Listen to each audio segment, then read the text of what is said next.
Welcome, everybody, to the Unquestionably Raw podcast. Tonight, we are going around the association.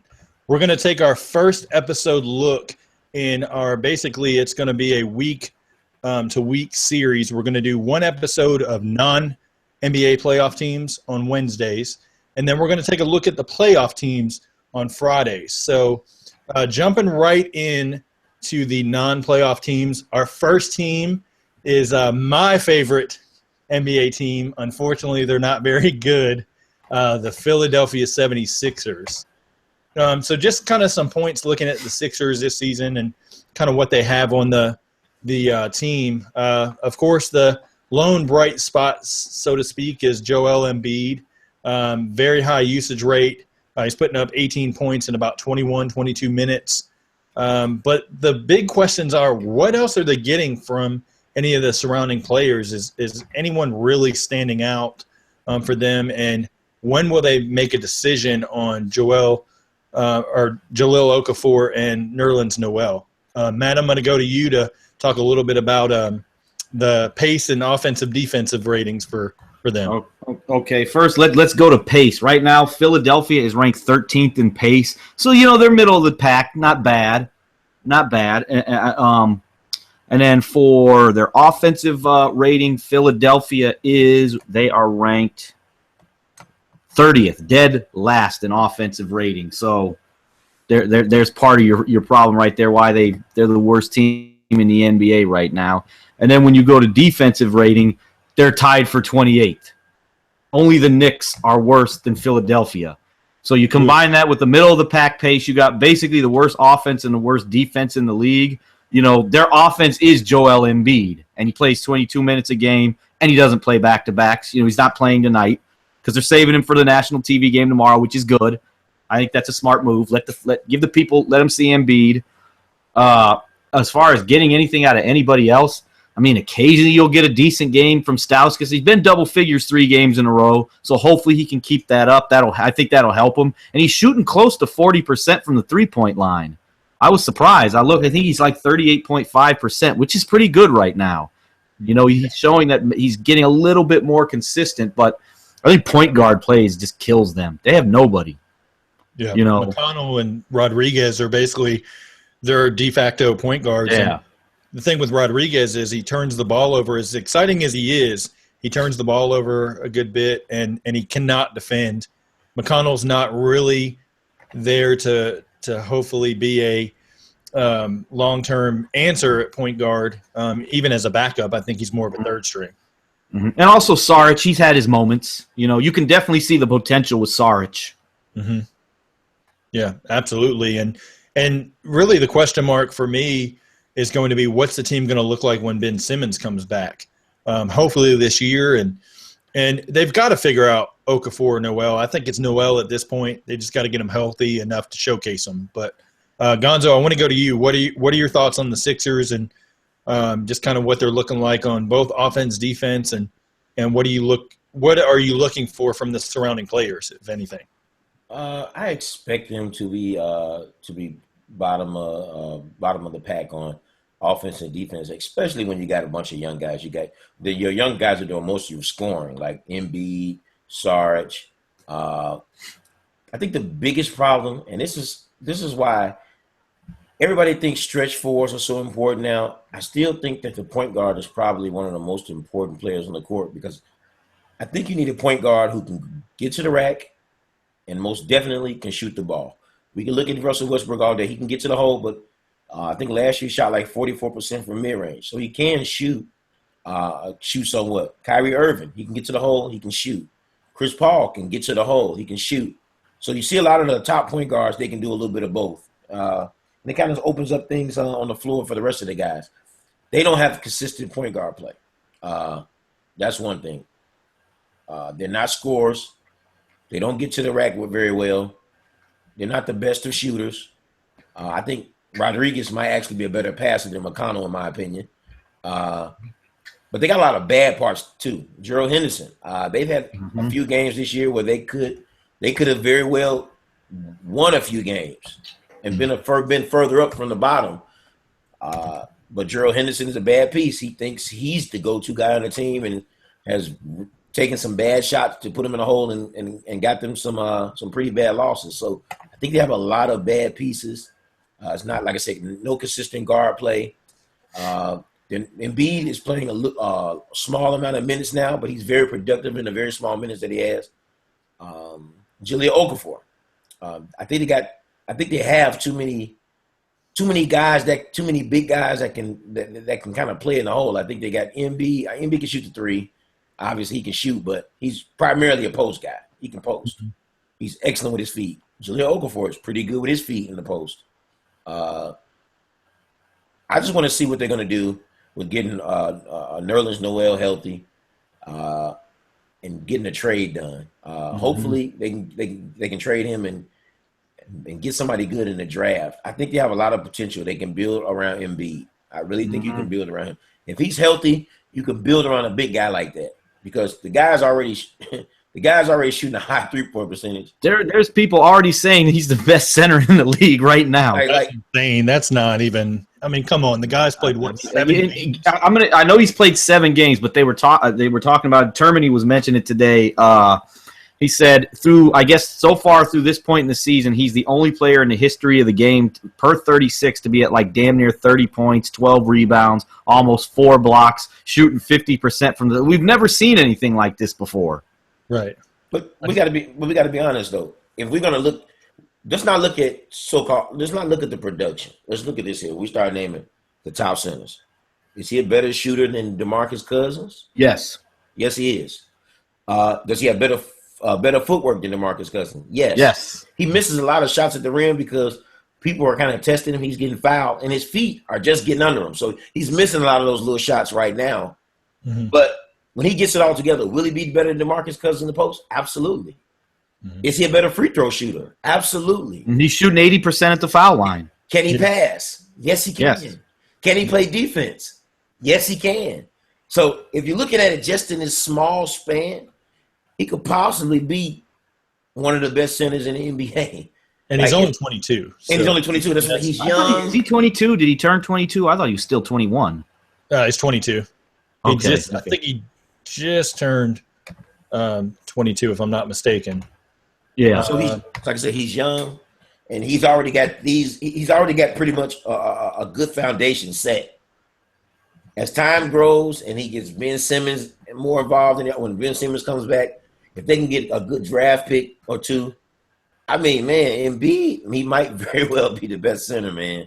Like he looks light years ahead of all these other guys when I'm looking at fundamental wise. Footwork, shooting, defense. Half of these guys, I don't even see them. Like, let's be honest, DeAndre Jordan's a great rebounder. He has no post moves. He has no post moves. He can't make free throws. And let's be honest, he's not really a great defender. He's a good blindside shot blocker. Mm-hmm. Mm-hmm. Yeah. And the thing about the Sixers is, like, your overall, like, looking at the production of the team, Robert Covington is shooting like 30% from 3 and from 2. That is not good. He's more of a 4 that's being forced to play the 3 spot.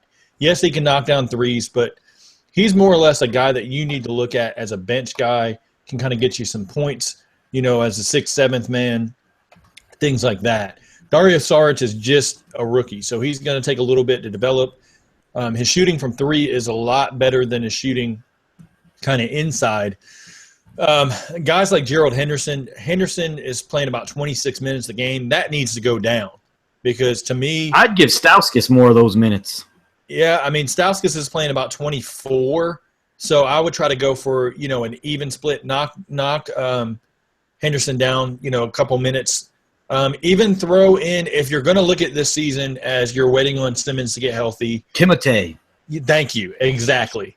Play Timotei, you know, a little bit more. You know, he's played in the same amount of games that Joel Embiid's played in, but he's played only about 5 minutes in those games in garbage time. Give him a chance. Let's see what he can do there.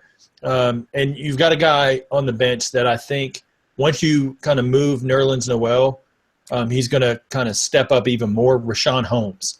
I really like him at the center spot, being able to give you kind of aggressive play, athletic ability, for rebounds, things like that. So, just go with, as they say, trusting the process, kind of give it another year, let Simmons come back around February, let him get acclimated to the team, but they've got to make a move with Okafor and get some other bench pieces in there to kind of balance out the team a little bit better. I don't think I agree with, guards, big men, and wing players as Brian Colangelo kind of sees it. I think you need to play position by position, especially with this team, so the young guys define roles.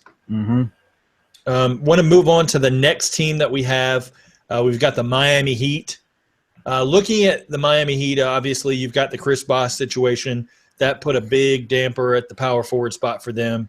They're kind of looking at that as a platoon with James Johnson kind of playing the backup role behind Luke Babbitt, who started a number of games. Now it's Derek Williams.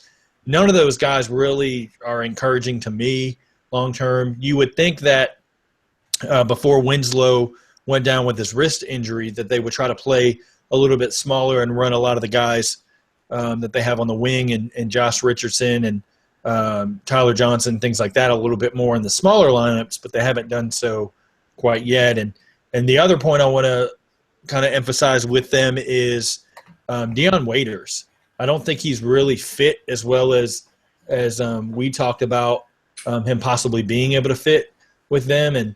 And so far he's only really had one breakout game for them. So, Matt, talk about, of course, their pace and what they're looking like, offensive, defense, and just what your thoughts are on some of those. Pace, they are 23rd in the NBA in pace. Offensive efficiency, they're 29th, which is terrible. And then defensive efficiency, they're actually 4th. But I think a lot of that is because of Hassan Whiteside blocking shots and changing shots at the rim. A lot of they don't have and of course Winslow can defend a little bit. So I think that's the main reason they're good on the defensive end of the floor. But pace doesn't surprise me because they did play at a slow pace last year as well. Mm-hmm. They weren't exactly, move the ball around, wait to get a shot and all that good stuff. But I think the problem with this team is without Wade now, no Bosh. Obviously, LeBron's been gone for a few years now. They have no identity. Exactly. And then your so-called best player, Hassan Whiteside, is lazy. You don't know what Whiteside's going to show up. Is he going to come in and dominate, or is he going to come in and just not give a damn?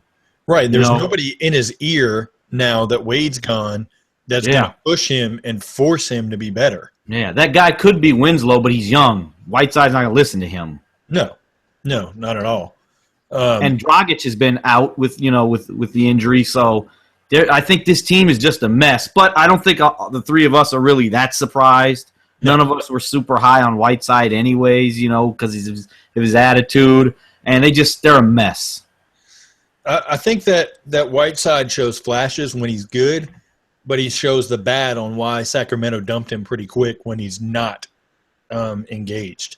And now that he got all this money, is he going to consistently be engaged, or is he going to kind of be there when he wants to and not really be that franchise guy? It's a big risk for Pat Riley to put the franchise around somebody like that, and we're seeing that so far, that they haven't been very good for the long haul. The season, obviously, they've had injuries, but for the most part, not consistent. Gonzo, what do you think of the Heat so far this season? The same thing I thought about him when we did the preview show. Absolutely nothing.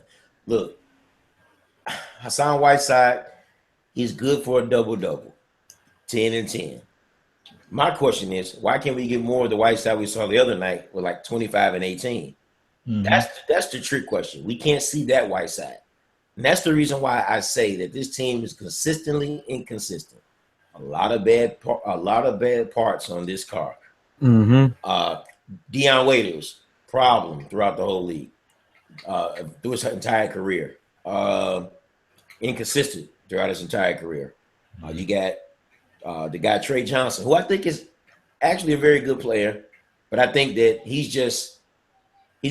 I don't think he's ever going to reach that level of NBA talent that we really want to see. I think he's good for a dunk or two, maybe a few threes a night.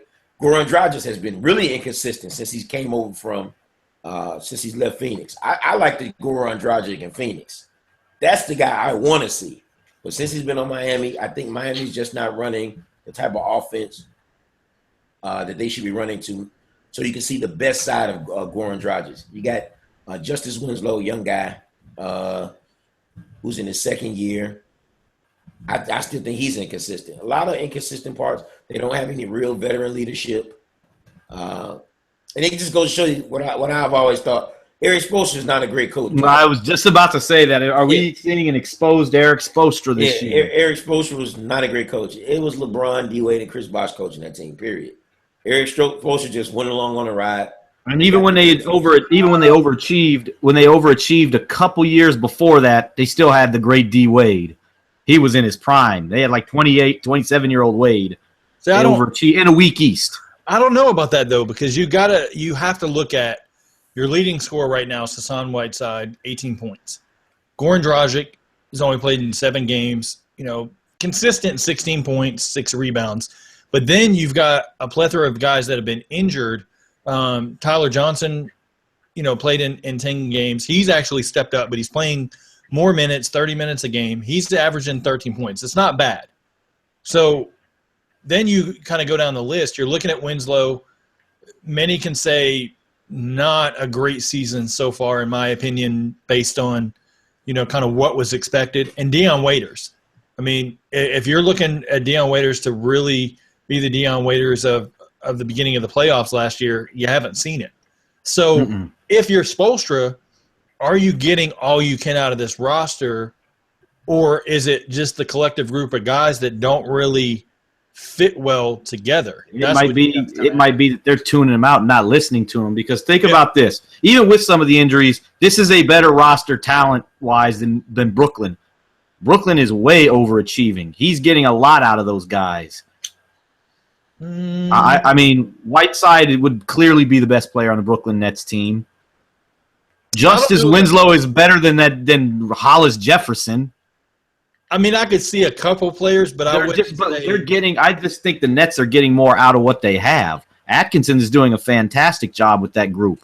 I'll agree there. Lynn's out. I don't know, because you're looking at, like, if you look at the Heat's roster, Udonis Haslem doesn't play much.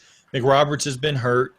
You're looking at Luke Babbitt to be your starter at the power forward spot. That's just awful. You're looking at basically a D-League guy that earned his way onto the team in Rodney McGruder. Derek Williams, who's been inconsistent his entire career. James Johnson, backup power forward, inconsistent. And Josh Richardson just now coming back. So, what's up, Gonzo? What you got? What's Goran Dragic's field goal percentage?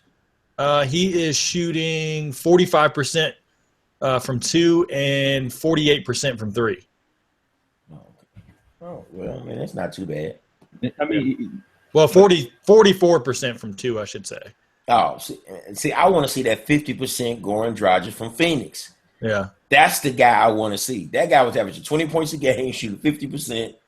I'm talking about that guy was like he was reaching superstar status. He also had better players that could shoot around him too, though.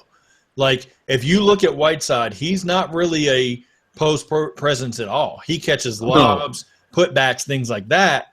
Winslow, not a shooter. James Johnson, Derek Williams, not shooters. Now, Luke Babbitt can shoot, but he's inconsistent, shooting 31% from 3. That's going to get you sat on the bench just like he has been doing. Because they brought him in to be able to knock down shots.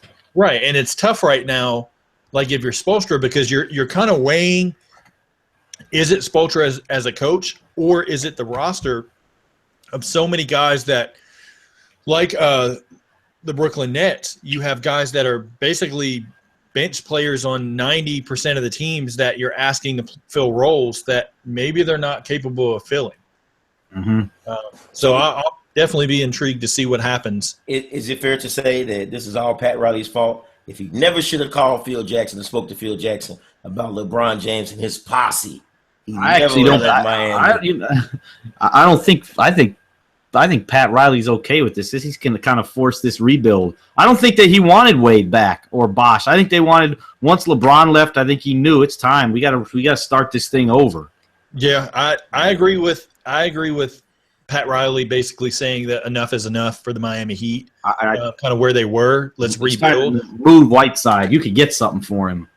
But I don't know. I think they go another year with Dragic at the point guard spot into the summer at least, and then you're going to have to look to move him because basically your pieces that you need to build around are Winslow and Josh Richardson, and you've got Tyler Johnson as your kind of sixth man. I think he fits perfect in that role. But other than that, they're going to have to find pieces that maybe play some veteran roles off the bench, but they need those young and exciting guys. And somehow, some way, they've got to find a way to get some different pieces in there because Derek Williams at the power forward spot is not, giving me the confidence that this team is going to be able to compete. All right, so moving on to the next team, we've got the Washington Wizards. Lack of team identity for sure. No bench as Marcin Gortat threw out there and basically threw the entire bench under the bus. And then the big question that people are asking, is it time to move on from John Wall or Bradley Beal? Pick one or the other. Before we kind of go into those topics, Matt, give us the pace and offensive defense. Okay. Washington is 20th in pace. Offensive efficiency, Washington is 21st. And defensive efficiency, Washington ranks 16th. And like you said, they don't really have an identity. Beal's basically, he's hurt again. Big surprise. My prediction for the preview show was way off of him playing all these games and being an all-star. They look like a mess out there. I don't think they enjoy playing for the team. That's why even, with Gortat throwing the bench under the bus, it just shows there's lack of effort. That tells me they don't want to be there. They know they're on a bad team and, Yeah, I mean, it's not good, to be honest. And in the Wizards' defense, Wall and Beal have only both played 7 games apiece. Their offensive acquisition in Jan Mahinmi has been out all season. And then your favorite guy is basically starting at the 2 in Marcus Thornton. No team is going to win with Marcus Thornton as their starter. Basically they've resorted to Sheldon McClellan, who basically made the team as an undrafted free agent as their starter. So a lot of question marks for Scott Brooks and the Wizards so far. But Gonzo, I want to go to you. What's wrong with the Wizards so far? Everything. No bench help. Bradley Beal is hurt as usual.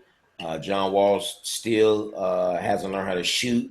Everybody been telling me, hey, this is something that's been told to him many times. Hey, you need to learn how to shoot. Being a point guard in the NBA, he still has not fixed his shooting.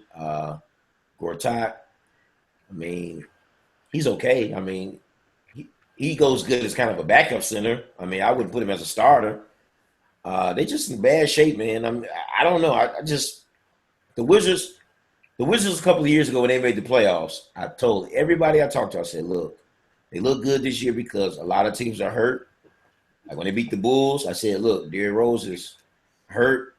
Joakim Noah's hurt. That's why they beat them. I'm like, they probably won't return to the playoffs next year.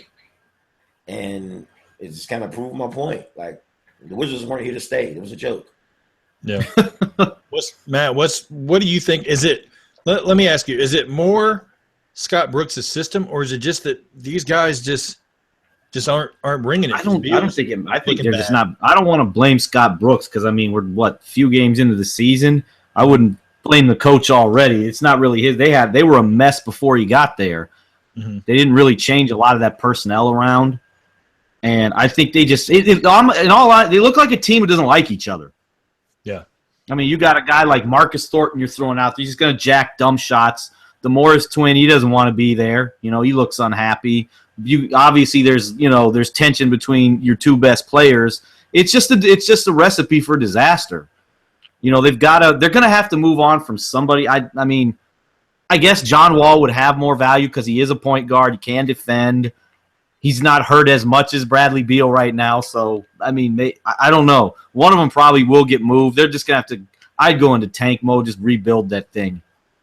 Yeah, and the thing though, if you move Wall, basically you're saying you give up on the center of the franchise, and with Beal and Wall basically both coming out over the summer saying first they're like, well, we don't really get along, whatever, and then they come back and say, oh, we're fine, it was over exaggerated, things like that.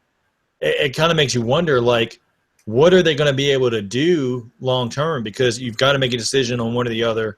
I would personally pick Wall because you keep him because it's hard to get a lot of really above average point guards. You can fill in a shooting guard a little bit easier, in my opinion, but you've got to figure out up front what you're going to do, because Marcin Gortat is not really who you want, like you say, Gonzo, as your starter long term. He's getting a little bit older, and then their bench is just atrocious. It's one of the worst benches in the league as far as an overall statistical standpoint.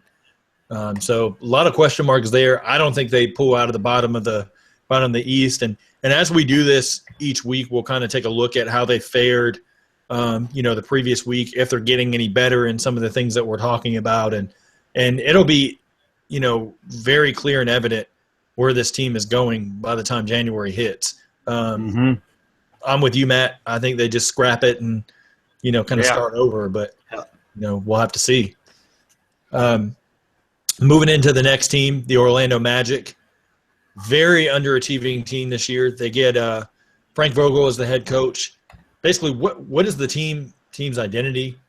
Who really fits? Because in the preseason, basically, Vogel came out and said he wanted Aaron Gordon to be Paul George and be able to make some playmaking decisions. That's backfired. Aaron Gordon is not a small forward. He's a power forward. You bring in Ibaka, who finally had a good game, but overall has looked very marginal. Elfrid Payton's got to go. He's looked terrible shooting the ball. And then why, if you're not winning, of course you're only basically 11 games in, so I can't say, scrap the season and just, lose. But play Mario Hezonja. What do you have to lose? They're not playing him. 2 games in a row, didn't play coach's decision. Matt, talk about their pace and just kind of where they are ranking-wise. Orlando, 26th in pace. Offensive rating, Orlando is 28th. And in defensive rating, Orlando is tied for 24th with Boston. So it's just bad all the way around. Once again, and we've talked about it many times with other teams, identity. They don't have one. And Orlando made a good point in the chat room earlier about Vogel, getting to that point where you're just going to throw lineups out there, kind of like with the Jason Kidd net teams back in the day, just seeing what works. And I think that's the problem. And where I think this started, and I know Keith was very high on this Orlando team. I was. But what may have backfired him, and the dumbest thing they did was trade for Ibaka. He just doesn't fit. No. And then what you've done is and then you bring Jeff Green in. So what you've really done is, because you're in love with Aaron Gordon, now you're forcing to play him out of position and having him do things that he's not used to doing, and he's in a position not to succeed. And it's just backfiring all around. He's not a great shooter. You're taking away his best attribute, which is basically using his athleticism and speed against, other fours. You're putting him at the 3 where he's basically mismatched against anyone basically on a nightly basis. And you're asking Jeff Green to basically start bringing Aaron Gordon off the bench, which Jeff Green is one of the most inconsistent players over the last few seasons. So I don't know what's happening there. And not to mention, Vucevic is still starting, even though basically in reality they signed Biyombo to start next to Ibaka, but you really can't, because Vucevic will not accept a bench role. And Gonzo, I want to go to you. What's your impressions of the Magic so far? They've been kind of disappointing. I expected them to be the 8th seed in the East. They've had a few games where Vucevic, am I pronouncing his name right? Yeah. Vucevic, like the game when Ibaka scored 31, I think Vucevic only had like 10 or 11. Like it kind of when somebody else is doing a bulk of the scoring, he's pretty much eliminated out of offense. I think he's the go-to guy on the team. Aaron Gordon has not panned out well as a small forward. I think he's on the bench now.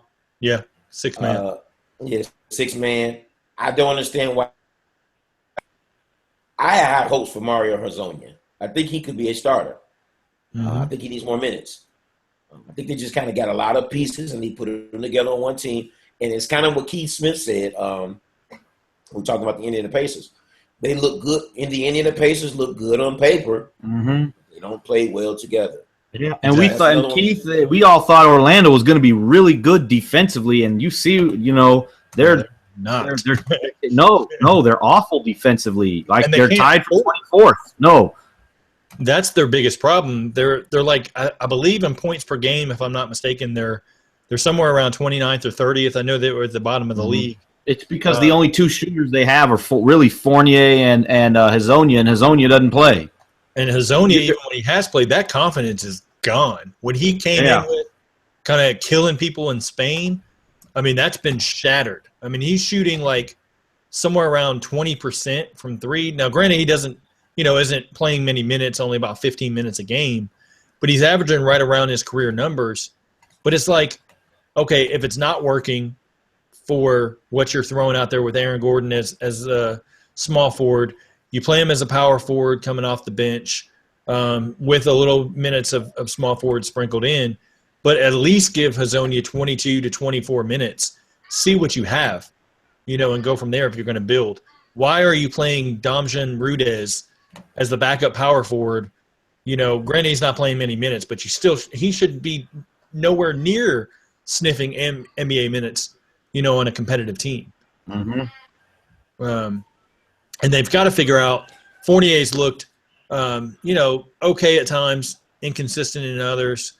I thought he was going to be legitimately around 21, 22 a game. He's right around 17. Struggled a little bit, especially on defense. Ibaka, I would have not given up Domantas Sabonis for Serge Ibaka under any circumstances. No way. So it's kind of a struggle, I think, behind the scenes with Rob Hennigan and Alex Martins, the owner and the GM there. I think kind of battling on what this team's going to be long term, and it's disappointing because I didn't think they were going to be this bad. I'm going to go to a team that we all thought was going to be bad and ended up pretty damn decent, if you ask me. The Brooklyn Nets surprised a lot of people this season. Kenny Atkinson deserves all the credit in the world. He's right there, for Coach of the Year if they have a couple more wins.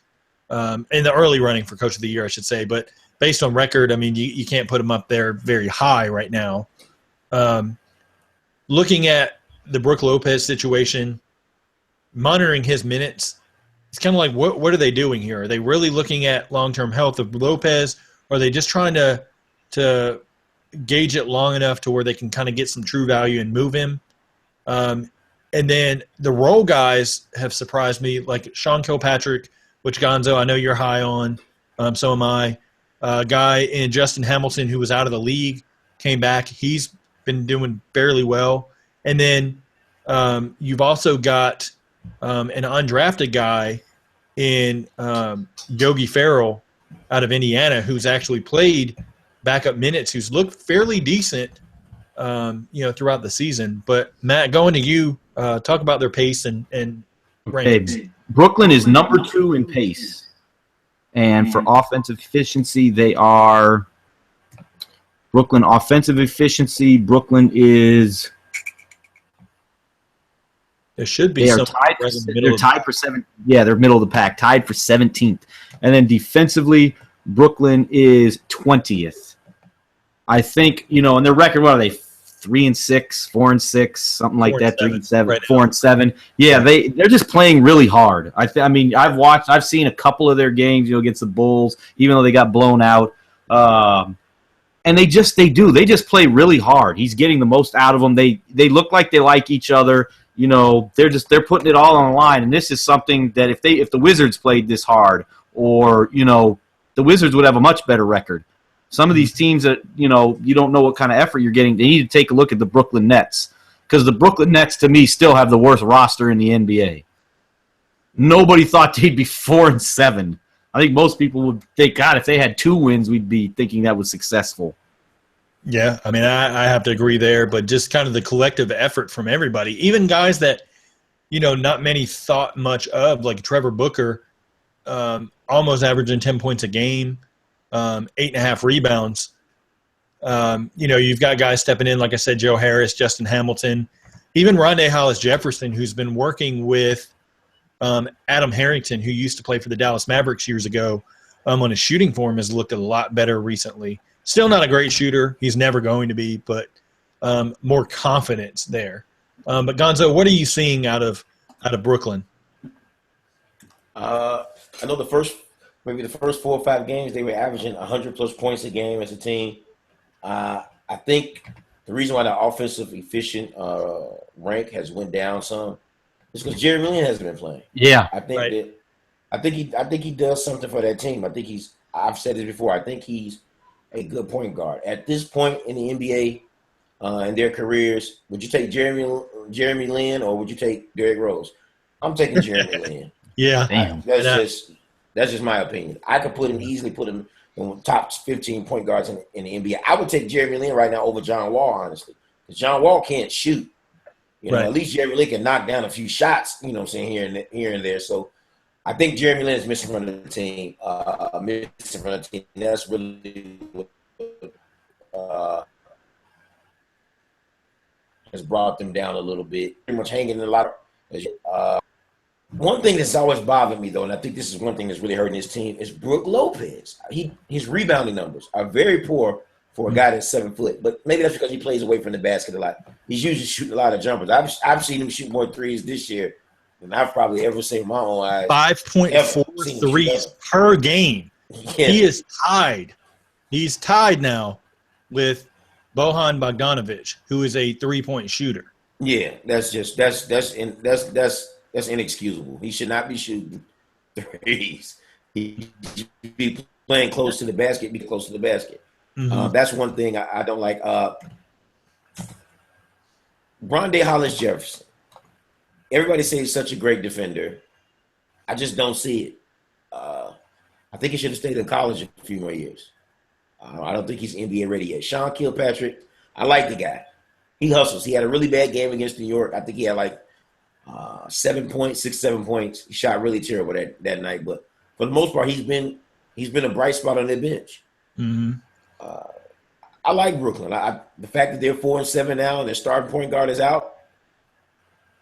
I mean, if they play hard and play with this kind of intensity and they manage to keep Brook Lopez for the that 8th spot right now is anybody's spot. The Knicks suck. Orlando sucks. Some nights the Bulls suck. So, I mean. Yeah, I mean, it's anybody's game. Absolutely. Boston is not what we expect. And everybody keeps saying, wait till they get Al Horford back. He's going to do nothing. Trust me.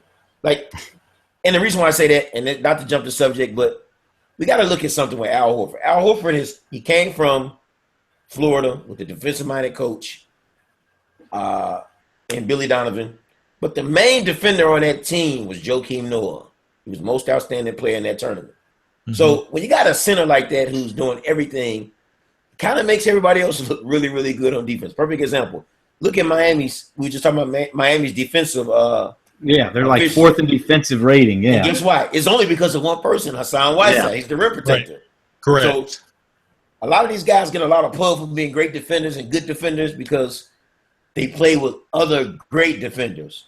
And Al Horford, to me, has never been a really great defender. I think he had a nice pick and pop game. He can shoot a little bit. He can post up a little bit. But let's go to some of these Cleveland Cavaliers and Atlanta Hawks series. Al Horford was nowhere to be seen and stopped nobody either. Right. So to think that he was going to make Boston better, and right now I think Boston is an 8th seed, right? Right. Correct. Trust me. Brooklyn, if they wanted to, and I think they lost to Boston the first game of the year. I think they lost. But they played Boston. Crowder's been out, and then Horford's out.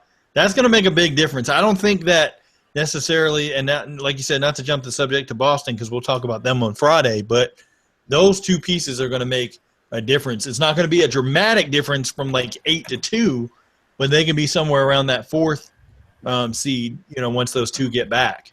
But they played the first game against Brooklyn. I think Horford and Crowder played, and they still gave up like 100 some points to the Brooklyn Nets. Yeah, I mean, but at the same time, they didn't have Marcus Smart there to defend the perimeter. You got Isaiah Thomas, who's going to give up a lot of points. So, I want to see what happens with Smart versus Jeremy Lin, both at full health. Kind of see what happens.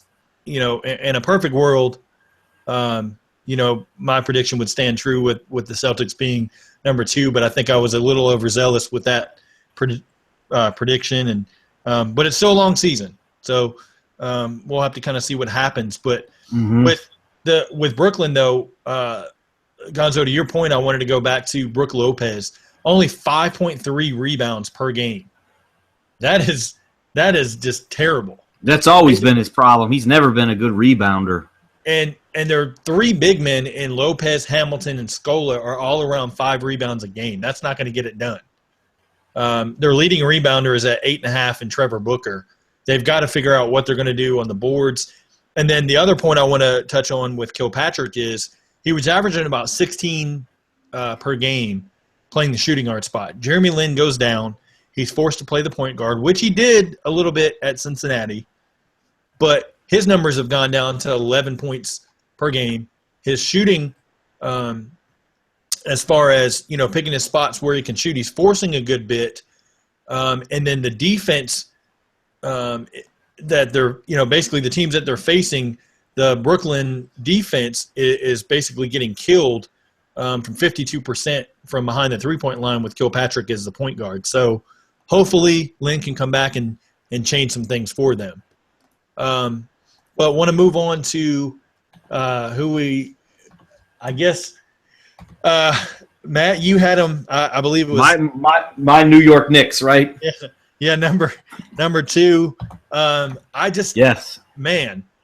First, I want to touch on the team identity and Phil Jackson. He's got to go, in my opinion.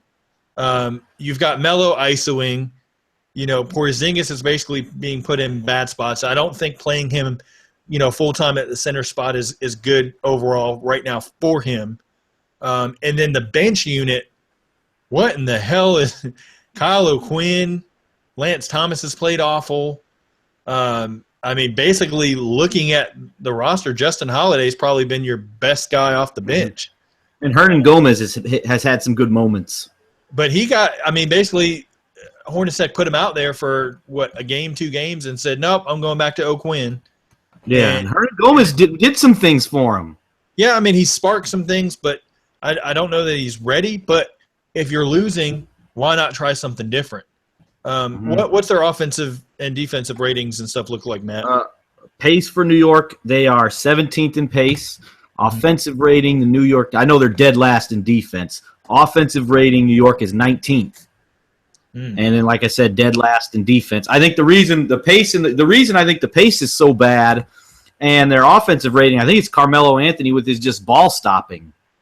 Yeah. We talked about it many times. He doesn't pass the ball. He just holds it 5 seconds, and then he takes a shot. So that's going to kill your pace.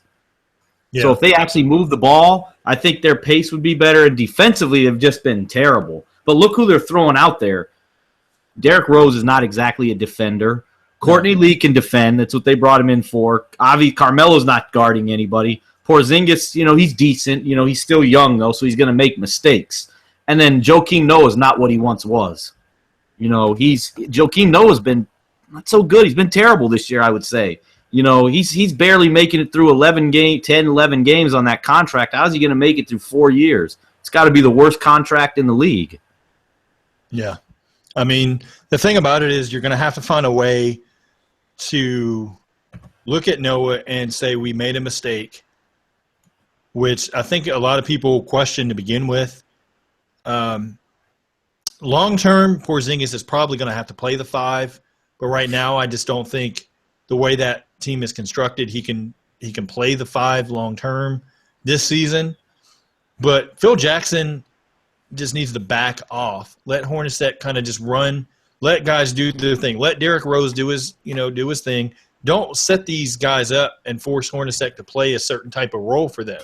Just, Anthony ISOing's not the best by any means, but Gonzo, I want to go to you because I know you kind of agree with what we're talking about with Carmelo, kind of killing the team right now. What do you think about that, and what are some other thoughts about New York?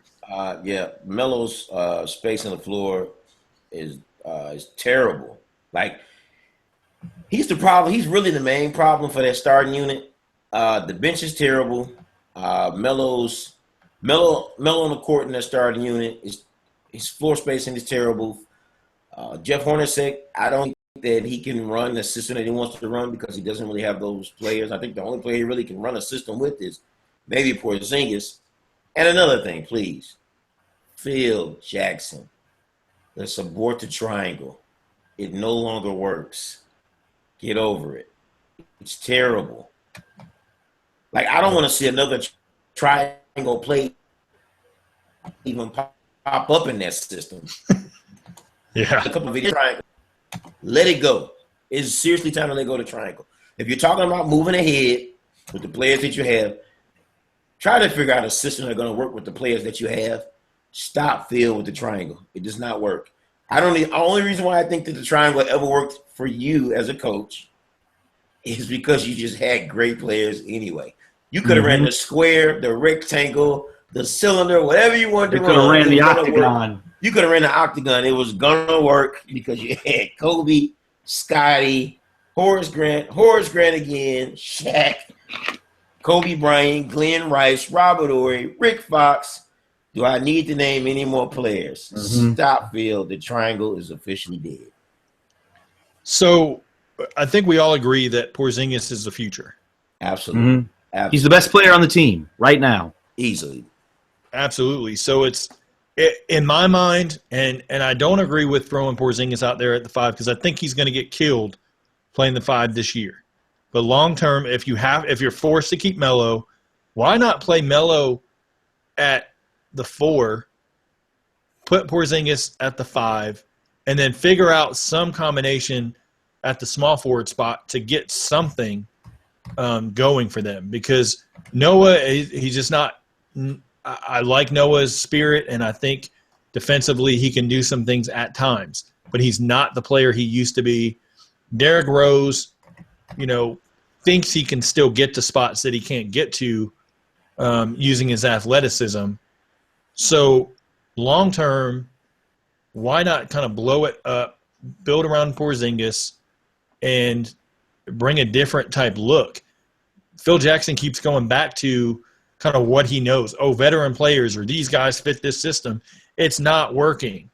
Melo would be such a different type player if he wasn't the leader on a team, if he was the second or third option.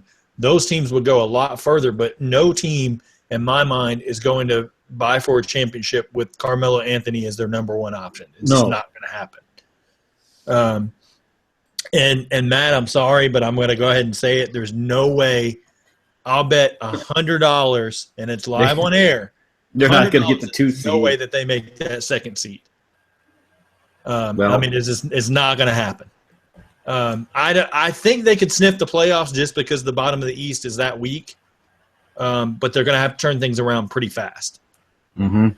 Looking at a team that I think that we were all a little bit higher on, and they've looked atrocious so far, the Indiana Pacers. And this is the last team that we've got for the Eastern Conference. They're not far out of the playoffs. They're right behind Boston. But you've got Nate McMillan as the coach. The beginning of the year, he didn't really trust the bench very much. Starting to kind of integrate the bench guys a little bit more. Jeff Teague has looked awful next to Monte Ellis. Worst trade, in my opinion, in a long while as far as the team concept fit. And then the only bright side really for me is Miles Turner, who's been really, really good for them. But Nate McMillan I've never been high on as a coach. Matt, what are they looking like rankings-wise? Rankings-wise, let's go. For pace, Indiana is 10th, which, they play. They're trying. They started last year playing at a faster pace, so they've kind of kept up to that. Offensive efficiency, they're 16th, so middle of the pack. And then defensive efficiency, which is going to be – they're actually defensive efficiency. They're actually 17th, which kind of surprises me because they've looked really bad defensively. And like you said, even Paul George has not had the season I think a lot of people expect. He hasn't been as good as we're used to. Miles Turner is starting to take a big drop. He's getting into foul trouble in games, which is not good. C.J. Miles he's been decent. He's starting to play a little better. Monte Ellis, they're trying to bring him off the bench now, see how that goes. But I think the problem when you looked at this team, we saw on paper, this team's going to be really, really good. But then when you look at the roster, there's not a lot of defensive players on this team, and I think that's really going to ultimately be their problem. I think they'll figure it out offensively, but defensively they're atrocious. There's just not many guys you look at, they don't have it. On offense is actually where I worry about them because now McMillan came out, I believe it was yesterday, and said that Monte is going to actually be the starting two guard for the rest of the season, which I was like, why? Like, it was perfect to put Miles in at the two. Why? Because I don't think they won when they brought him off the bench. So they lost to the Sixers. So yeah, so there you go. There you go. We take it, we put him on, we make the adjustment because that's what we think is the best, and we lose the worst team in the NBA. They get their first win on us. The thing about it, though, is so many guys, and Ellis, Teague, and Paul George all need the ball. So it's like it just doesn't fit. You either got to move Ellis or you've got to figure out, all right, we made a bad deal for Teague. Let's move him somewhere else and figure out something different. Because Larry Bird has a short leash as far as putting up with losing. So it's going to be interesting to see how long Nate McMillan sticks around. But Gonzo, I want to go to you. What's your thoughts on the Pacers? Nate McMillan, I've never been very fond of Nate McMillan. He's one problem. Jeff Teague, bring him on his team. He has not lived up to any expectation anybody had for him with the Indiana Pacers. Another thing, too, I had to put into question. I said to myself, is Paul George a real superstar? I think he's a good player. Superstar, he is not. I'm just looking over his shooting percentages, just like I'm talking in his good seasons, okay? The season he averaged his career high of 21.7. He shot 42%. It's not really great. Even last year, 23 points a game, 41%. That's not good either. I want my superstar shooting 45% and up. Absolutely. His shooting is not the best. I don't think it's a superstar. I think it's an all-star. They have an all-star, and they have a lot of what do you call them? Cupboard drawer pieces that they put together, and they're just trying to make something happen. And right now, nothing is happening at all. And I think it starts at the head. They honestly need new coaching. Nate McMillan has never really been a really good coach, in my opinion. Even when he was in Portland, he was not the best. And I think a lot of times our expectations, we put him a little high because we see a name. We think a guy was a defensive player when they were playing basketball and he becomes a coach. So we assume he's going to bring the defensive mindset to the team, and then you add a couple of offensive pieces. We just assume, and it goes back to Keith Smith's point, is that on paper things look really, really well with this team. But when you see it on the court, it looks atrocious. Yeah, I mean, if you look at it, I mean, I think you're right to a large extent, Matt, with their defense. But I think offensively they've got to figure out what they're going to do with so many ball handlers. But defensively, T can't really defend. You've got Miles Turner, who's still learning to defend. He's still young. And then basically Paul George is your line of defense, and he can't guard five positions. And then off the bench, you've got Al Jefferson's not going to defend anybody. He's there to score 16 points in like 12 minutes. He's not worried about anything defensively. And then you've got young guys like Glenn Robinson, not really somebody that you would look at as a rotation piece. Rodney Stuckey's been hurt. So really their identity is something of a question mark, especially under Nate McMillan, because I just don't like McMillan as a coach, and I never will. but we'll see. I don't think that putting the expectations of 2 to 4 in the East is fair to the Pacers, but I do think they can get 5 or 6 easily if they can kind of figure out what's wrong and turn it around pretty quickly. Mm-hmm. That wraps up the Eastern Conference, so we're gonna kind of head into the Western Conference and want to talk about the Pelicans and finally some positivity coming around the Pelicans. Drew Holiday, his wife, obviously had major surgery to remove the brain tumor. She also had a baby, so I'm glad everything worked out for them there. Drew is supposedly in phenomenal shape. He'll debut Friday against the Trailblazers. He's going to come off the bench to start with, still play about 30 minutes a game. But you almost have to play him with Anthony Davis at all times. Yeah. You can't put him out there with the atrocious backups that the Pelicans have. The other good spot is Anthony Davis has been lighting it up, but there's nothing around him that's exuberated confidence in my mind. And Solomon Hill and some of the offseason guys, even E'Twaun Moore, who's been serviceable, especially with Solomon Hill, I mean, that was a bad offensive or offseason signing. I do like the re-signing of Tim Frazier. I think he's played well overall. But overall, the Pelicans and Alvin Gentry, they just need to kind of part ways because I think even when they get healthy, I'm not high on in Alvin Gentry. But, Matt, talk about their pace and rankings for me. Pace. They are 8th in pace, which we knew that because Alvin Gentry likes to get up and down, bring some of that Golden State stuff, and they did it in Phoenix when he was the coach in Phoenix. Offensive efficiency, New Orleans is 25th in offensive efficiency, and then defensive efficiency, New Orleans is should be a little bit better. They're 18th.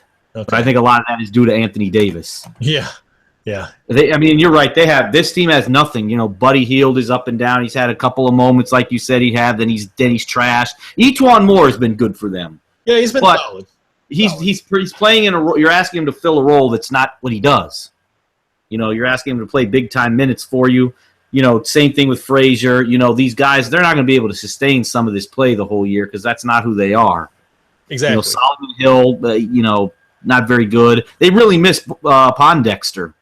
Yeah, they would have had a good shooter 3-and-D guy. Yeah, absolutely. Tyreek Evans as well. Evans, as much as you want to say he's kind of a ball stopper. I mean, he still gives you solid scoring. 18 points. I mean, if you put 18 points into this lineup, they're winning at least 4 or 5 games this season. Compared to the 2 games that they've won. Yeah.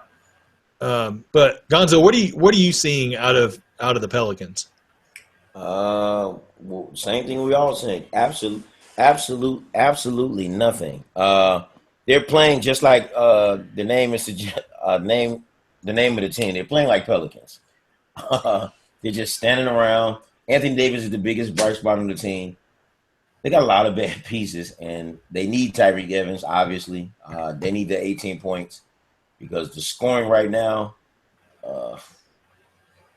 I had them over OKC, honestly. I think they could have been a better team than OKC. But when Drew Holiday went down, it kind of made me rethink my decision. Like I said, Tyreek Evans is hurt. It's a bad team. They're a lottery pick team now. Yeah. And the thing about it is they have nothing up front. Omar Ashik, I mean, he's started games. He's come off the bench and barely played. Ajinça is not a rotation guy. I mean, he'll be, he's only 28, but he'll end up being overseas or a third string on another team. Mm-hmm. Langston Galloway, who they re-signed, he's not really done great this season. Only playing about 20 minutes a game, but I thought he would score a little bit more and be able to defend a little bit better than he has. And Terrence Jones is another guy who's kind of been up and down along with Buddy Hield. Yeah. Terrence Jones should have locked up that power forward spot, shifted Anthony Davis over to the center spot already, but instead they've been playing Dante Cunningham, some minutes. And Cunningham is decent as a rotation guy, but he should not be a starter. No. Buddy Hield has had every single chance to overtake Etuan Moore, and he just can't knock anything down. He's supposed to be a shooter, and he's only knocking down 24% from the three-point line. He's putting up like worse than Stauskas numbers. Yeah, if you look at it, Hield's supposed to be a shooter, and you've got a guy in Brook Lopez for the Nets shooting about 32, 33% from three, and he's not even a guy that shoots threes really before this season.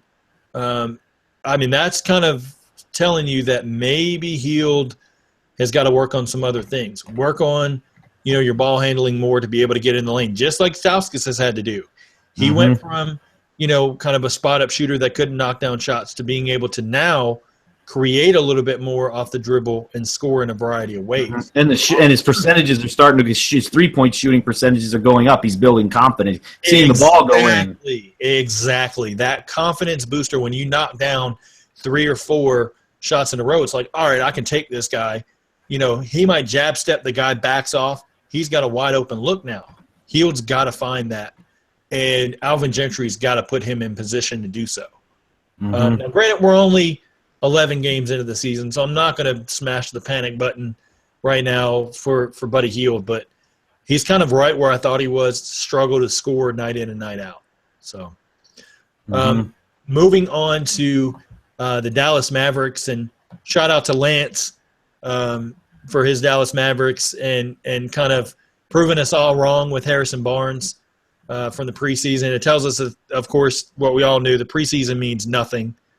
Harrison Barnes has lit it up. He's been basically the bright spot of this team, considering the injuries to Darren Williams and Dirk.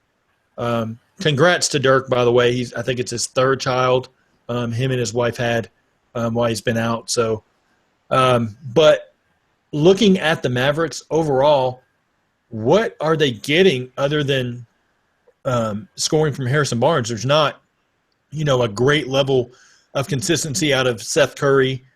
He's finally turned it on a little bit, but early struggles. Justin Anderson should be overtaking Dorian Finney-Smith for that starting spot, but he hasn't done so. And Dwight Powell has been, hit or miss since last season. So looking at the rankings, what are they looking like, Matt? Pace, Dallas is 29th in pace. Offensive rating, Dallas is tied for 25th with New Orleans. And then defensive rating, Dallas is actually 11th in defensive rating. So, it's not bad. I wonder if some of that is they're playing at a slower pace, So I wonder if some of this is that's why, slowing the game down so there's not as many possessions is what's helping their defensive rating a little bit. But I think the biggest problem with them, just injuries. Basically no Dirk, no Darren Williams. You haven't had what's his name? Devin Harris. Yeah, Devin Harris. You haven't had him. He's been out all year.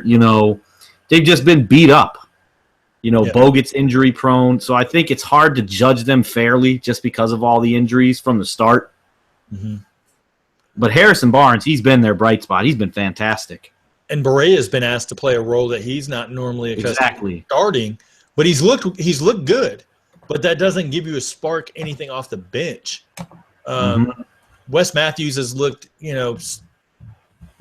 kind of okay as far as defending the ball, but shooting-wise, his numbers are down across the board.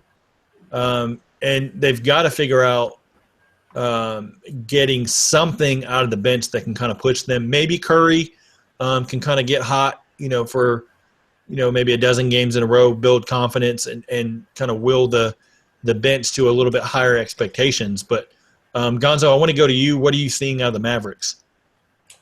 Harrison Barnes, man, is playing out of his mind. He's playing better, way better than I expected. I made all those jokes, after the NBA finals debacle, but hey, he stepped his game up a lot. Question mark though, Wesley Matthews, what happened to the defense, man? Like, used to be a really, really good defender. I'm not saying he's average now. I mean, I think the injury took a lot away. Yeah, it has. Dirk's hurt. Darren Williams is hurt. Bogut is injury prone. JJ Barea. I like JJ Barea because I think he was one of the biggest pieces to them winning the finals championship against the Miami Heat. I think he was a big part of that. So I always knew JJ had some go. It's just not enough help on that team right now to help Barnes and Barea. It's just not. No. And unfortunately, they won't make the playoffs. No, it's and the thing about it is I always stand behind Rick Carlisle as a coach. I think that he gets the most he can out of players. But with this team with too many injuries, I just don't think it's there. I thought a lot more was going to come out of Justin Anderson this season, and he just hasn't shown it. I think his athleticism is about the only bright spot.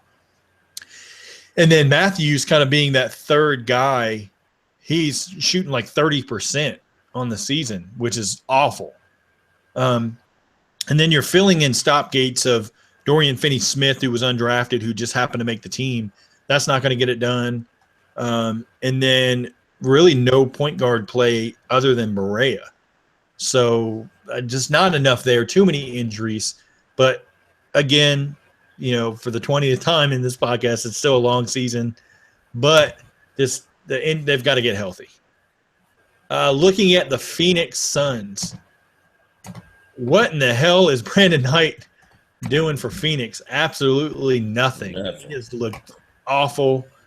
I am encouraged by the young guys in Marquise Chris, Trajan Bender, and Tyler Ulis. I really think he's going to be their development.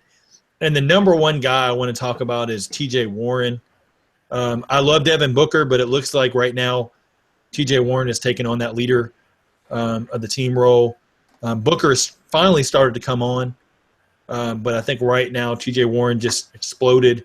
And I'm very excited for him and to see what he can do all season. But, Matt, talk about their rankings. Phoenix is number one in pace. And I've watched them a few times this year because, I actually like what they have, their pieces there. As far as offensive rating, though, they are 20th. And defensive rating, they are ranked. Phoenix is 23rd. So, they're at the bottom of the league in all the categories. They play at the fastest pace, but they're not shooting it well. Like you said, Brandon Knight, he's awful.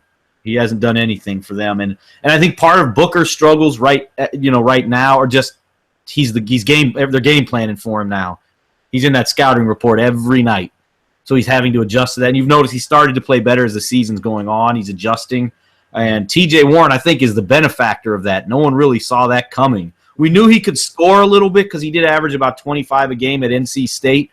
But I think what he's doing, nobody expected him to come out and drop 20 a game.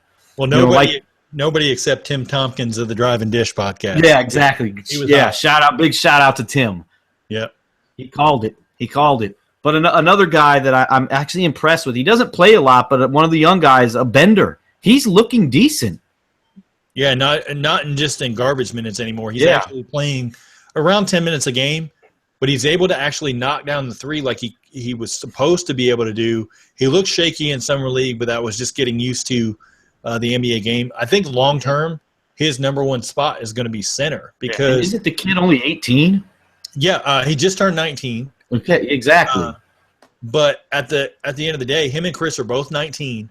If you have Bender at the center and Chris at the power forward spot with TJ Warren at small forward, Devin Booker at the shooting guard, and I think Ulis is more of a backup, but if you can somehow find a way to get the best out of Bledsoe, I think that could be a formidable team going into next season. Yeah, they've got a lot of pieces. Chandler's been pretty good for them this year. And Chris is a tough kid. He's not afraid of anything. At such a young age, playing in a man's league, I like him. Yeah. He's still I don't know why they compared him to like a young Amari Stoudemire. I kind of see it. Yeah, he can stick that medium range jumper. Actually, he's a better 3-point shooter. Yeah, much better. He can hit that open three. He's super athletic, can put it on the floor. He's got a lot of talent. Yeah, he's going to have to tone down, his foul rate, overexcitement. But we talked about that with Tim on our preview of the Suns because we saw what he did in college, fouling out of games. Right. I think looking overall, Tyson Chandler is great, but he's 34. Yeah, you can't rely on that too much longer. It's time for Alex Lynn to step up. Mm-hmm. Gonzo, what are you seeing out of the Suns? TJ Warren. Hey, the emergence of TJ Warren. I like TJ Warren when he was at North Carolina State. I thought he was NBA ready when he came into the league, and I thought he should have got I thought he should have got more minutes The last few years, or the last couple of years, coming right out of college. I think he should have been starting right away. The guy can play. He has a nice little mid-range game, post a little bit. Not a big three-point shooter, but he has size. He's 6'8", 225. He's consistent. He's shooting 47% this year, averaging 20-plus points a game. Devin Booker. I like what he's doing, but I think he falls in love with three too much. Yes. Which ultimately makes him heavily inconsistent at times because he's just settling for three-point shots. When the truth of the matter is, if you watch the OKC game, if you guys, anybody has League Pass or you got YouTube or something, go back and look at the OKC game versus Phoenix when they were in OKC. He was going to the rack getting and ones like crazy in the fourth quarter and overtime. So he can't put the ball on the floor and go to the rack. It's just he just settles for three-point shots. I think he needs to chill out. Hey, let the game come to you. If you're not hitting threes, go to the basket, draw some fouls, make your money at the free throw line. Brandon Knight, what a joke. I was expecting him to be a bright spot off that bench. Sixth man of the year candidate. I don't know what happened to Brandon Knight. I think maybe getting dunked on so many times in his career is starting to take a toll on him. Too many crossover nightmares by Kyrie Irving. That's right. There's too much going on with him. I want to know what's going on with him. Maybe he's thinking about something. I don't know. Get your head out of the clouds. Get into the game because you have talent and you should be able to produce off that bench. Dragan Bender. Hey, the guy looks good. I'm impressed. I think he can be a lot better. So just give him time. We'll see what kind of product he turns out to be. He looks good right now. Marquise Chris. Hey, I like this guy. Hey, I like the way he runs the floor. I like the fact he can jump. He can knock down a jump shot. I like him. He's young. Like I say, I think he only played a year in college, right? Yeah, 1 year at Washington. 1 year. Hey, I mean, he's ahead of the curve, obviously, to me, in my opinion.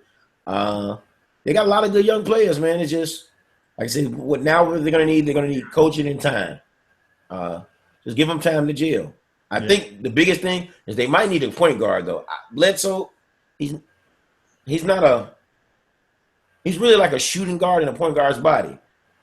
They need a point guard. I think point guards are very important to a team that's looking to be a playoff team or a contender. I think point guard play is very important. This is the year to get a point guard with a lot of so far good-looking point guards in the draft. So, absolutely, point guard play is what people should be drafting this year. Even the Sixers, I said that if the Sixers have to draft a point guard, if they can't get a point guard in free agency, if you can't get a decent point guard, point guards mean so much to an offense. If you don't have a point guard, you got shooting guards running the show, or you got guys who are not really point guards and they're running the show. It makes your offense dysfunctional. You need a point guard, period. Point guards are very important. That's a good segue into our next team who's been missing their starting point guard for a little while, the Minnesota Timberwolves. My Timberwolves. They're just – Matt, I know they're your team. But my Timberwolves. They've just been disappointing.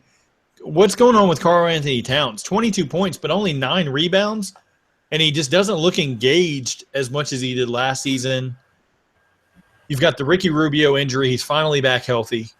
They've got nothing out of Chris Dunn so far. He's been outplayed by Tyus Jones, in my opinion, even though he's played in more games than Tyus Jones has. Bright spots have been Levine has looked good when he's healthy. He finally came back. He was out with a knee injury. I believe it was 2 games. He came back last night. And then Andrew Wiggins has finally looked like he can consistently, be a force. I wish he would rebound better, but he's able to score and has looked a lot better consistently this season. And he's aggressive. That was the knock on him coming out of Kansas. He's looking like an aggressive scorer, getting to the foul line. What did he shoot? 22 free throws against the against the Lakers the other day? He's really aggressive. He's showing that he can do those things. Yeah, absolutely. What do their rankings look like, Matt? Okay, what we got with Minnesota, 19th in pace, which is not surprising. It's a Tom Thibodeau team.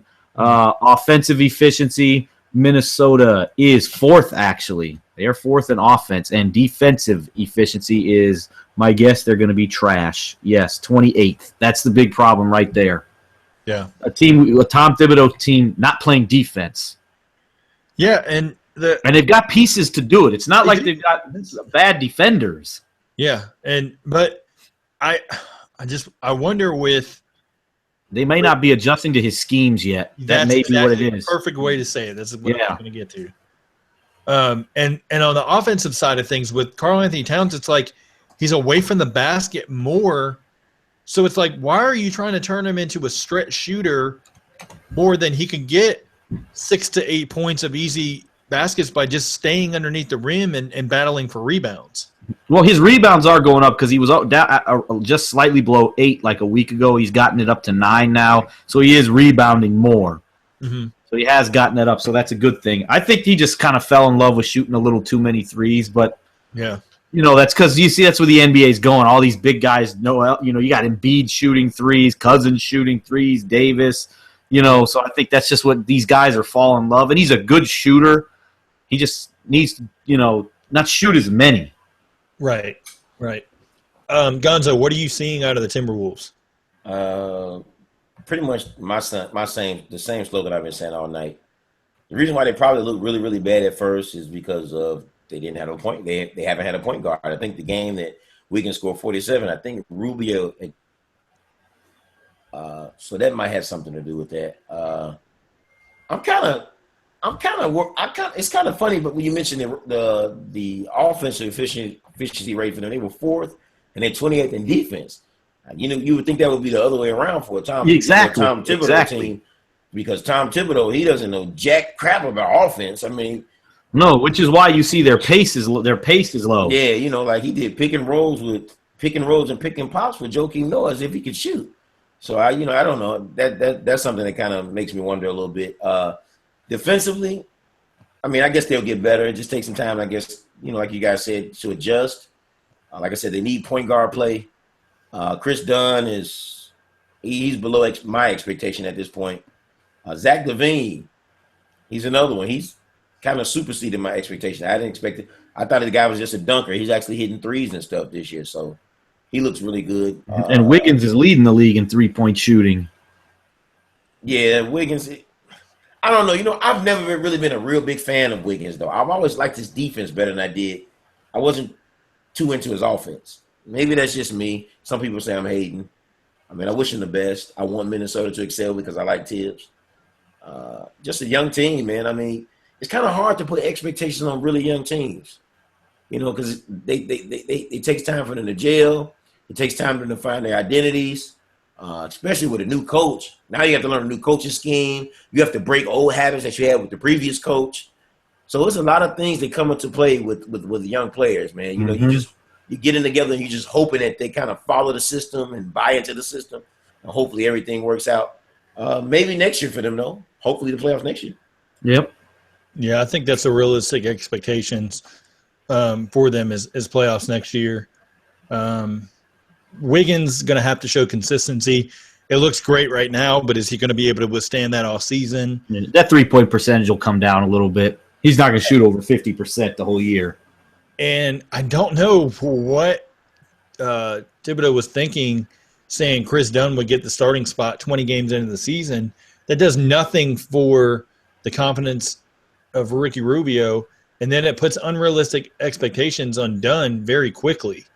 So it's almost like he has to come out and force things rather than just kind of adjust to the game. So not smart there. And Bjelica off the bench has been a bright spot. Of course, I figured he'd be a Thibodeau player. He could knock down shots and kind of play at the rim a little bit too. So yeah, he's got that like Teletovic, Bogdanovic type game. Mm-hmm. Yep. So that's going to be the question mark. Where are they going to go as far as long term heading into next season? Use this season as a stepping stone to get to that 9th or 10th spot. Maybe even creak into the playoffs, but don't put unrealistic expectations of a 4th or 5th seed. I've seen actually one beat writer put as high as 3 for them this season, and I don't know that that's necessarily something that I would have put on them in the preseason. But going to the next team, the Nuggets, another team that really kind of hit or miss, but it's been because of injuries. Gary Harris is out for 4 weeks. He was already missed a number of games. Now he's out with the foot injury. Will Barton's been out for a fair number of games, hopefully coming back in the next 2 or 3 games. Wilson Chandler's missed some minutes or games, due to injury. Moutier has looked bad with the turnovers. Of course, he still can't shoot. And then the spacing's been bad for them, where Moutier could operate kind of in the lane because they were playing Nikola Jokic out of position at the power forward spot along with Nurkic at the center spot, and that's just not a good combo to have. They finally scrapped that, put Kenneth Faried in at the power forward spot, but I think Faried long-term is going to end up having to go with maybe another piece to kind of weed out some of that glut of guards and forwards that they have. But Matt, what's their pace and pace? Denver is 6th. Offensive efficiency, Denver's going to be down there. Denver is 23rd in offensive efficiency, and then defensive efficiency, Denver is. Let me pull it up real quick. Denver is 21st in defensive efficiency, which we knew coming in defense. Were they going to play good defense? And so far they're not. And they've just kind of been a mess. And on offense, they don't really have a lot of shooting. Moutier can't shoot. He'll have his game or two where he'll put up some points and hit shots, but he's way, way too inconsistent. Harris has been out, so you lose him. He's a good shooter. Gallinari's really the only good shooter they have on the team right now that's doing. They thought Murray was going to provide it. He gives them nothing. They're just – and the Nurkic-Jokic experiment failed miserably. So I think they just have to find a rotation that's going to work for them and the right pieces together, the right lineups. Yeah, I mean, when you're playing Jameer Nelson because you don't trust Jamal Murray, question mark there. With Moutier, too many turnovers to be a starting point guard. Just when you thought he was going to maybe turn the corner this season, he's kind of regressed, in my opinion. He's worse. One bright spot who's come on kind of recently is Juancho Hernan-Gomez. Yeah. Off the bench. He's played, minutes here and there, mostly garbage time. Finally played in the rotation the other night because Darrell Arthur is out. But he's looked pretty decent, being able to shoot it from 3 and just provide energy. But, Gonzo, I want to go to you. What are you seeing out of the Denver Nuggets? Nuggets, another team with no real point guard, in my opinion. A lot of pieces that they just randomly put together. Young guys, just a lot of bad. Like I said, just a bad mixture of talent. Moutier turns the ball over. The only reliable person on the team to me is Gallinari. I mean, I like Gallinari when he was on the Knicks and he played with Amari.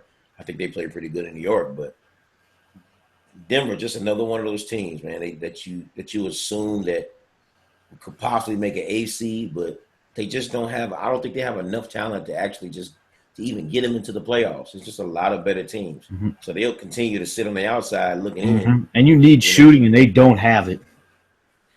Yeah, basically, we knew that Gallinari was probably going to end up being their leading scorer, but I thought a lot more was going to come of Jokic.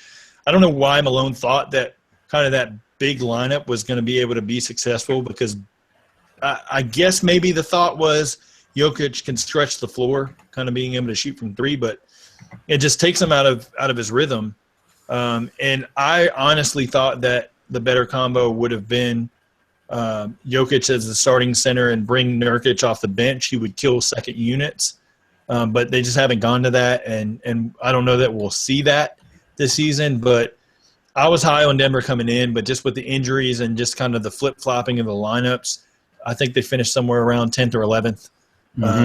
Not really as high on them right now. And it's early, but I don't like what I've seen from them. And Gary Harris is such a vital piece at the 2-guard spot. It's going to be tough for the next 4 weeks without him. They did make a move. They released Jarnell Stokes and signed Alonzo G to kind of shore up their wing rotation. I don't know that G plays that much, but he's still there. Better option than Mike Miller at this point. Oh yeah. Going to the Sacramento Kings. DeMarcus Cousins is the number one topic. Does he get traded? Of course, you guys talked about it Monday. But with DeMarcus, it's like everything centers around him. And until they can get a resolution there, they're not going to be a playoff team because it's just too much of a what if.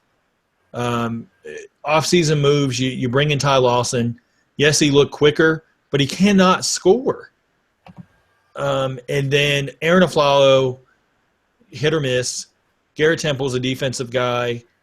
And then you've got to figure out Rudy Gay. Basically he's going to leave in the offseason.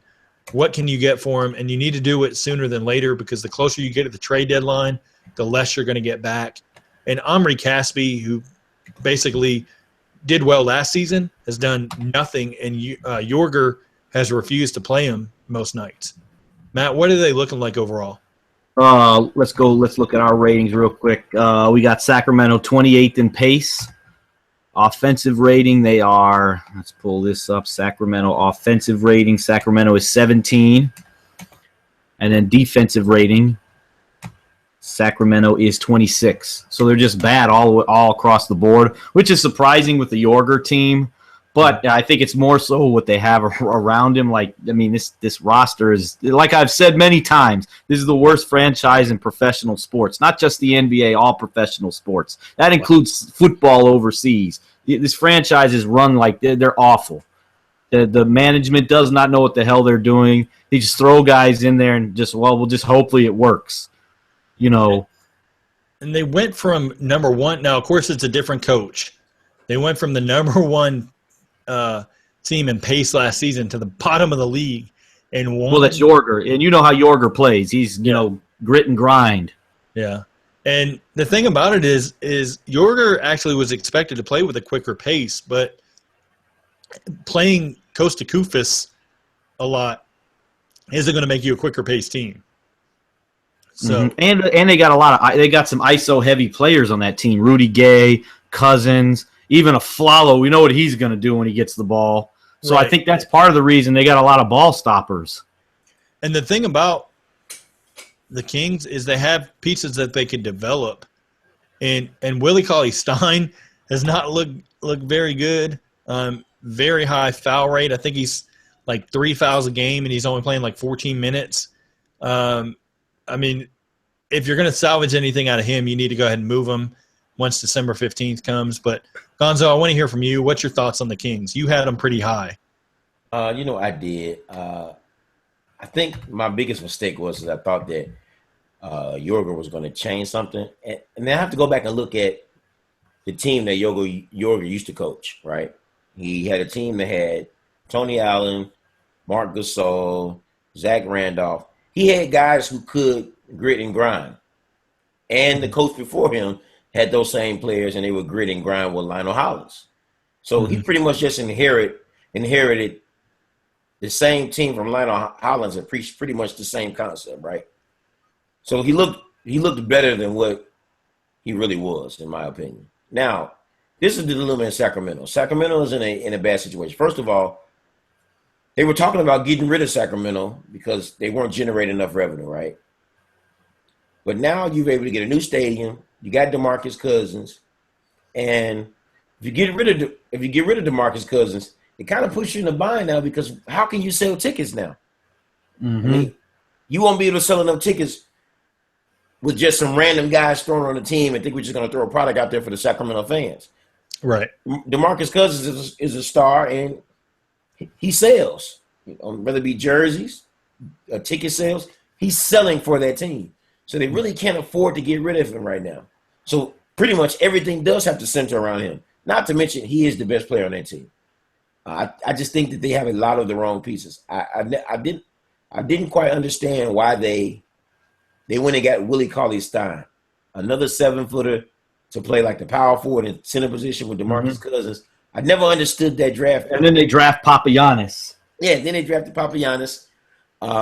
They drafted another center, I think, in Scal, the BCA. Yeah. You know, they just drafted. They drafted terrible. Like I said, the worst run franchise in all of sports. They make moves that their moves make no sense. Now, they are getting a piece coming next season that they're banking on, and he's a high scorer in Europe. It's Bogdan Bogdanovic, no relation to Bohan of Brooklyn. But, I mean, basically you give up Marquise Chris to get somebody that may or may not pan out later. It just doesn't make sense.